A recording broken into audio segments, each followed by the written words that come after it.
All right. We are going to cover this idea, or cover chapter 9 for profiling violent crimes. I'm kind of going to give it a brief overview, just simply because I know you guys have a lot of other things that you are trying to prepare for in your finals and everything else. But I did want to put this information out there for one, so that you can actually use it, and it will be on the final. At least some of it will. I won't go into great detail with it, but it will be on the final.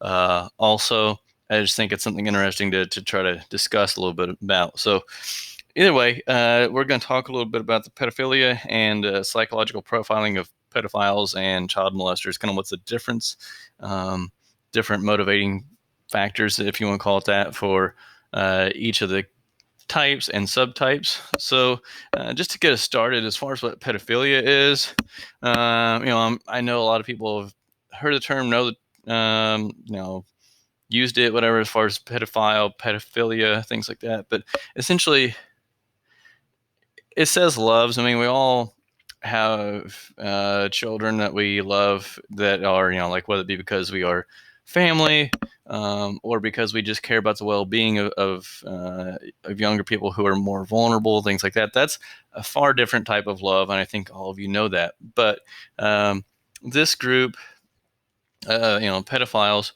are people who want to have some type of intimate. It's not always sexual, or at least it's not always going to involve intercourse, things like that. But these are individuals who, yes, feel like they want to have, need to, or whatever other description you want to use, some type of intimate relationship um, with a younger person, and that can be anywhere from, unfortunately, all the way from infancy all the way up to, um, basically, it tends to die off right around or just after puberty, but it does actually go all the way up to whatever the legal age is. So let's just say for most states, it's going to be, the age of 17 or 16, but the vast majority of pedophiles and child molesters are going to pick something younger. Most of them tend to pick victims of pre-puberty. So you're looking at a lot of them being younger than, say, 12 or 13. So either way, we have that idea.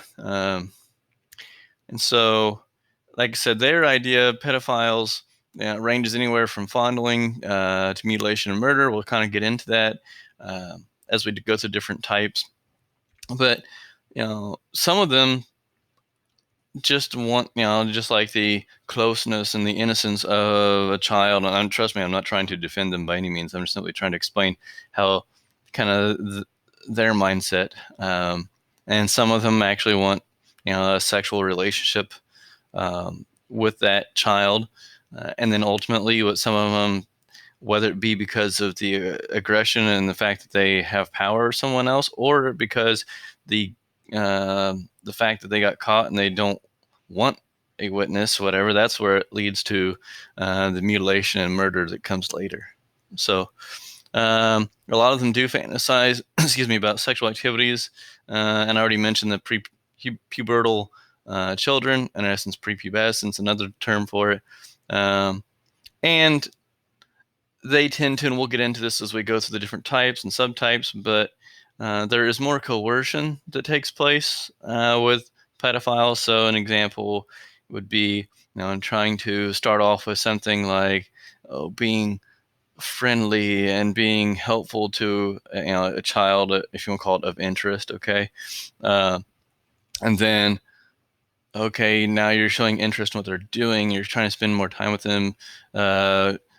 Start playing different games with them. Those games will gradually make their way to where there's more touching, more contact, and then it becomes, something much worse, to where it becomes more of a sexual context, and contacting itself. The child may not really be old enough to understand what they're doing, and that it's bad. And some of them later on will not admit, but they will say it obviously didn't feel right, but I didn't know any better. Those are the ones who are like the really young victims. But either way, so that's like I said, overall the pedophilia, pedophiles, kind of how they operate, and different types we're going to look at. Okay, so we have two major types to look at. It's situational pedophiles. In your book, if you're reading your Profiling Violent Crimes book, they list them as molesters, but they technically, I think there was an error in there in how they worded it. These are all still considered pedophiles. But when you go to situational pedophiles, you do have, as you can read here, regressed, sexually indiscriminate, and inadequate pedophiles. So what we were talking about with that, once we actually get into situational, is exactly as you would think. It's all based on situations and life situations with the people that they're around. But nonetheless, there may be some areas of inadequacy that lead to this behavior. So essentially, there's no true sexual interest in children. It's not like I really just can't. I just I want to be intimate with a child. That's not necessarily what situational child molester is like. It's situational based on other stresses, other things that are going on in their lives that causes them to feel they're inadequate, or there's a stressor in their lives that they are having trouble coping with. And some people, when they cope, one way they think about it is in a sexual sense, intimate sense. So it's not that they want children. They would honestly prey on or find someone who would be, it doesn't matter if it's a child, it could be someone who was physically or mentally unable to, kind of, they seem weaker, basically. That's the best way to put it. Or even the elderly have been victims. I know we're focusing on children here, but with these situational pedophiles, it wouldn't matter whether you put an elderly individual in their presence or a child. This is one of the things that they may do. So just kind of give me a heads up on there in situational. We'll get into it more with each subtype. But the regressed, for example, this child becomes a temporary form or object for sexual gratification. So, for example, this is similar. I don't know exactly what it says in the book, but I'm sure it's similar. But an example might be, someone, husband and wife are married. Wife comes home someday and basically says, "Hey, I'm done with you. You disgust me. I don't want anything to do with you. I don't want you to touch me anymore, just because I find you repulsive." Okay. And add on top of that, maybe a difficulty at work, maybe gets fired, maybe doesn't get a promotion that they want or that he wants. And so next time, if he's a scout leader, if he is someone who's over youth and he gets into a situation, hence the situational side of it, to where he is alone with someone who is more vulnerable, like a child, going to some type of hike with a group, but they pair up. Okay, when they do that, alone with a child for an extended period of time, it starts off with getting closer. Hey, I can help keep you warm, and then it becomes like rubbing the body, and then ultimately fondling. It usually doesn't get to the aspect of sex, but it can. But nonetheless, that's all we're talking about when it comes to regressed child molester. They basically do a poor job of coping with stressors of life.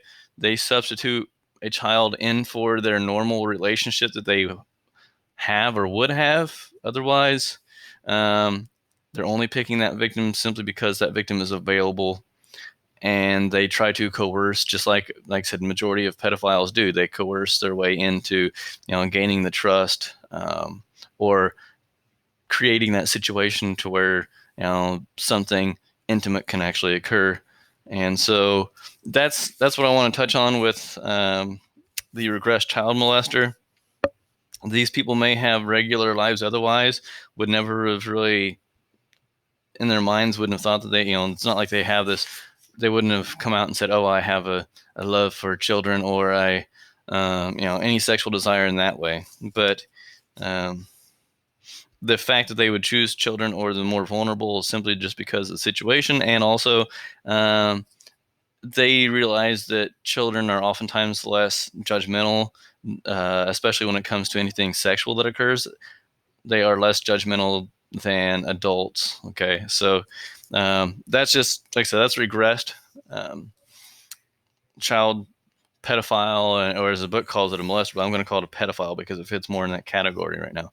So, and then the next group we'll talk about is going to be the sexually indiscriminate. So basically, these people are pretty. I don't, you know, it's easy to explain, but it's just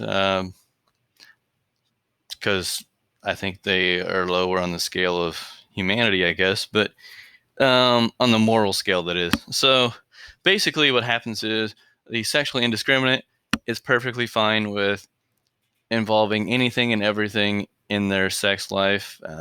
In most cases, people who live like that or do that because they find themselves to be inadequate in a lot of other areas, and they feel that's the only way they can express themselves or have any value. But other than that, these people are the ones, we talk about trisexuals. Okay, yeah, they'll try anything once. Okay, so you'd have that type of personality to the extreme, to where they're willing to, all the other sexual aspects, or the different things with bondage, or in different levels of sexuality or whatever. These people on the extreme, they will include children. They'll include their own children sometimes in sexual activities. Basically, they'll do that. They'll do the whole, swapping of partners. They essentially, like I said, they just see anything that is unusual or bizarre or whatever as something different to try, and children are just another avenue for that. Okay, so it's not that they go out intentionally trying to find children because they only want children. It's simply, hey, a child is just another avenue to explore this whole sexual realm of being out there, being different. So that's essentially what you're looking at when you're talking about that. Let's see, anything else you need to be aware of. It's just about experimentation. Sometimes it's out of boredom. And yeah, I mean, it's just a child is another part of, or a young person would be another part of just exploring that sexuality for them. And I hate that excuse of everybody talking about their, oh, it's just, sexuality and you can explore things. And it's basically called a lack of self-control. And usually, like I said earlier, there's an inadequacy somewhere in their lives, and they're trying to fulfill that through sexual manners. So that's pretty much takes care of that group, sexually indiscriminate. Next group is your naive or inadequate child molester. Excuse me, let's go back on that once again. Sorry. It's a naive or inadequate pedophile for what we're talking about. These are the individuals who are basically, they tend to have some type of mental issue. They can suffer things from like I said, any type of mental issue that would keep them from truly understanding what they're doing. They don't understand right and wrong. And they're really not, in rare cases, do they ever, it's very rare for them to actually have sexual intercourse with their victims. A lot of times it would be someone who would be, mentally handicapped, that doesn't understand what is right and wrong with intimacy. A child just happens to be more available, more understanding, or at least not able to stop them in terms of telling them to stop. So that's essentially what they're after. It's not like they're wanting to harm the child. It's just, handling, kissing, things like that, but rarely sexual intercourse. So I think that takes care of those groups. I'm going to pick back up here shortly with another video.